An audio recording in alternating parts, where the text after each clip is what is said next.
Electoral bond ರದ್ದು, ಇದು ಸಂವಿಧಾನ ವಿರೋಧಿ ಅಂತೇಳಿ 5 ಜನ ಜಡ್ಜಸ್ ಪೀಠ ನಿರ್ಧಾರ ಮಾಡಿದ. ಇದು ಅನೌನ್ಸ್ ಆಗಿದೆ.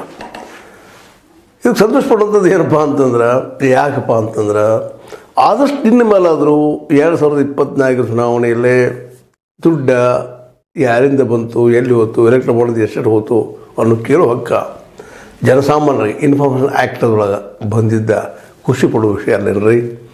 ಯಾಕೆಂದ್ರೆ ಸಿಕ್ಕಾಪಟ್ಟೆ ದುಡ್ಡು ಹಂಚಿದ್ರಿ ಚುನಾವಣೆ ಒಳಗೆ. ಯಾವ ಬಡವನು ಈ ಚುನಾವಣೆ ಗೆಲ್ಲುವ ಸಾಧ್ಯ ಇರಲಿಲ್ಲ. ಅಂಥದ್ರಲ್ಲೇ ಇದೊಂದು ಕಾನೂನು. ಇದರ ಅರ್ಥ ದುಡ್ಡು ಹರಿದಾಡೋದಿಲ್ಲ, ಎಲ್ಲ ಬಂದಾಯಿತು ಅಂತಲ್ಲ. ಅಟ್ಲೀಸ್ಟ್ ಒಂದು ಏನಪ್ಪ ಅಂತಂದರೆ ಕೇಳೋ ಹಕ್ಕಾದರೂ ಇವತ್ತು ನಮಗೆ ಬಂದದ. Supreme court ಕೊಟ್ಟದ. 5 ಜನ ಪೀಠಾಧೀಶರು ಕೂಡ ಈ ನಿರ್ಧಾರನ ಕೊಟ್ಟಿದ್ದಾರೆ. ನಿಜವಾಗಿ ಸಂತೋಷ ಪಡಬೇಕಾದ. ಇದು ನಮ್ಮ ಪ್ರಜಾಪ್ರಭುತ್ವ ಉಳಿವಿಗೆ ದೊಡ್ಡ ಸಹಕಾರಿ. ಯಾಕಂದ್ರೆ 2017ರಿಂದಲೂ ಶುರುವಾಗಿರ್ತಿದ್ದು.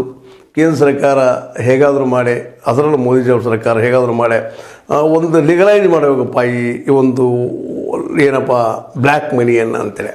ಬ್ಲ್ಯಾಕ್ ಮನಿ ಅಂದರೆ ನಮಗೆ ನಿಮಗೆ ಗೊತ್ತಾಗೋದ್ರೆ ಏನು ಬ್ಲ್ಯಾಕ್ ಮನಿ ಅಂದರೆ ಏನು ಕಪ್ಪು ಪನ್ನ ಹಚ್ಚಿರ್ತಾರನ್ರಿ ಅಂತೇನಲ್ಲ. ಟ್ಯಾಕ್ಸ್ ತಪ್ಪಿಸಿದ ಹಣ, ಈ ದೇಶಕ್ಕೆ ಮೋಸ ಮಾಡಿದ ಹಣ, ಇಲ್ಲಿ ಜನರಿಗೆ ಮೋಸ ಮಾಡಿದ ಹಣ, ಇಲ್ಲಿಯ ಜನರಿಂದ ಪಡೆದಂಥ ಒಂದು ವಾಮಮಾರ್ಗದಿಂದ ಪಡೆದಂಥ ಹಣವನ್ನು ಮುಚ್ಚಿ ಹಾಕುವಂಥದ್ದು. ಇದಕ್ಕೆಲ್ಲ ಒಂದು ಫೈಟ್ ಮಾಡಬೇಕಾಗಿತ್ತು. ಅದಕ್ಕೆ ನಮ್ಮ ಮೋದಿಜಿಯವರಿಗೆ ಅವ್ರಿಗೂ ಇಲೆಕ್ಷನ್ ಫಂಡ್ ಬೇಕಾಗ್ತಾ ಇತ್ತು. ಹೀಗಾಗಿ ಅದು ಕಾನೂನು ತೊಗೊಂಬಂದರು. ಸಂಸತ್ತು ದೊಡ್ಡ ಸಂವಿಧಾನಕ್ಕಿತ್ತು ಅನ್ನೋರಾಗ ಕಾನೂನು ತಂದ್ರೆ ಆ ಸಂದರ್ಭದಲ್ಲಿ ವಿರೋಧ ಆಯ್ತಿಲ್ಲ ಅಂತಲ್ಲ. ಆದರೂ ಅದನ್ನೆಲ್ಲ ಬದಿಗೆ ಸೇರಿಸಿ ಒಂದು ಕಾನೂನು ಮಾಡಿಬಿಟ್ಟು ಅವರ ಇದು ಇನ್ಫಾರ್ಮೇಷನ್ ಆ್ಯಕ್ಟದ ಕೆಳಗೆ ಬರೋದಿಲ್ಲ. ಮತ್ತು ಕೇವಲ RBI ಕಡೆ ಇರ್ತದೆ. ಇದು ನಮ್ಮ SBI ಕಡೆ ಇರ್ತದೆ. ಇದು ನಮ್ಮ ಸರ್ಕಾರಕ್ಕೆ ಏನು ಬೇಕಾಗಿಲ್ಲ. ಯಾರಿಂದ ಬಂದು ದುಡ್ಡು ನೀವೇನು ಮಾಡೋರಿದ್ದೀರಿ, ಪಾಪ ಏನೋ ಕೊಡ್ತಿರ್ತಾರೆ. ಒಂದು ರೀತಿ ಅವ್ರ ದುಡ್ಡು ನಮಗೂ ಬ್ಲ್ಯಾಕ್ ಮನಿ ಇರ್ತದೆ, ವೈಟ್ ಆಗಿಬಿಡ್ತದೆ ಅನ್ನೋ ಹಂಗೆ ಮಾತಾಡಿ ಅದನ್ನ ವಾದ ಮಾಡಿ ಗೆದ್ಕೊಂಡ್ಬಿಟ್ಟಿದ್ರು. ಅದು ಆವತ್ತಿನಿಂದ ಕೋರ್ಟ್ನಲ್ಲಿತ್ತು.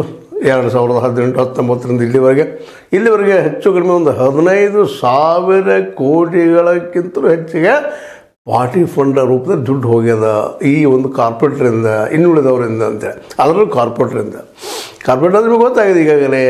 ಯಾಕಪ್ಪ ನಮ್ಮಲ್ಲಿ ಇಂಡಸ್ಟ್ರಿಗಳು ಮಾಡೋರು, ಸರ್ಕಾರದಿಂದ ಏನೇನು ಸವಲತ್ತು ಸಿಗ್ತಿರ್ತಾವೆ ಅವನ್ನೆಲ್ಲ ಉಪಯೋಗ ಮಾಡಿಕೊಂಡು ಜನರಿಗೆ ಉದ್ಯೋಗ ಕೊಡುವಂಥವ್ರು, ಜನರಿಗೆ ಬದುಕಿಸುವಂಥ ವ್ಯವಸ್ಥೆ ಮಾಡೋರು, ಜನರಿಗೆ ಕಂಪ್ನಿ ಮೂಲಕ ಇಡೀ ವ್ಯವಸ್ಥೆಯನ್ನು ಸರಳವಾಗಿ ಶಿವಂಗ ಮಾಡುವಂಥ ಜನ ನಮ್ಮಂತ ಹೇಳ್ಕೊತಾ ಇರ್ತಾರೆ.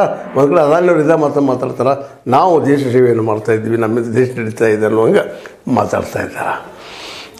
ಇವರಿಂದ 15,000 ಕೋಟಿ, ಒಬ್ಬರಲ್ಲ ಕಾರ್ಪೊರೇಟ್ಗಳು 15,000 ಕೋಟಿ ಬರ್ಬಿಡೋದು. ಹೆಚ್ಚು 16,000 ಕೋಟಿ ಸಮೀಪ ದುಡ್ಡನ್ನು ಈ ಒಂದು ಇಲೆಕ್ಷನ್ ಸಂದರ್ಭದಲ್ಲೇ ಇವರು ಹಂಚಿದ್ದಾರೆ. ಕಾರ್ಪೊರೇಟ್ಗಳು ಸುಮ್ಮನೆ ಯಾಕೆ ಹಂಚಿದ್ರು ಇವರು? ಏನು ಕಾರಣ? ಇದನ್ನು ಸರ್ಕಾರ ಇವ್ರ ಮೌನ ಮಣಿನ ಈ ಸುಮ್ಮನೆ ಒಂದು ಬಿಡಪ್ಪ ಏನೋ ಉಪಕಾರ ಇರೋದಕ್ಕೆ ಹಂಚಿದಾರೆ. ಯಾಕೆ ಎಲೆಕ್ಟ್ರಿಕ್ ಫಂಡ್ ಇಷ್ಟು ದೊಡ್ಡ ಪ್ರಮಾಣದಾಗ ಬಿಡಪ್ಪ ಯಾವುದೋ ಗುಡಿ ಗೊಂಡಾರಕ್ಕೂ ಪತ್ತದಕ್ಕೋ ಒಂದು ಜೀರ್ಣೋದ್ಧಾರಕ್ಕೋ ಅದು ಜನಸಾಮಾನ್ಯರ ಒಂದು ಅನುಕೂಲ ಆಗಲ್ಲ ಅಂತ ತಿಳ್ಕೊಂಡು ಅಂಥದ್ದು ಕೊಟ್ಟಿದ್ರೆ ಅಡ್ಡಿಯಲ್ಲಿ ಬಿಡಪ್ಪ ದಾನ ಮಾಡ್ತಿದ್ದಾರೆ ಅಂತೇಳಿ ನಾವು ಮೌನ ವಹಿಸ್ಬೋದು.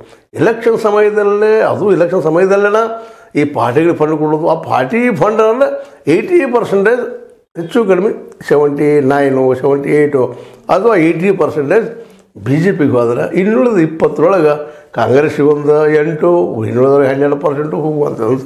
₹1 80 ಪೈಸೆ BJPಗೆ ಹೋದರೆ ಹೆಚ್ಚು ಕಡಿಮೆ 12 ಪೈಸೆ ಇನ್ನುಳಿದ ಪಕ್ಷಗಳಿಗೆ, ಕಾಂಗ್ರೆಸ್ಸಿಗೆ 8 ಪೈಸೆ. ಈ ರೀತಿಯಾಗಿ ಹಂಚುವಂಥ ಒಂದು ವ್ಯವಸ್ಥೆಯನ್ನು ಮಾಡಿಬಿಟ್ಟಿದ್ದು. ಅದು ದುಡ್ಡು ಎಲ್ಲಿಂದ ಬಂತು?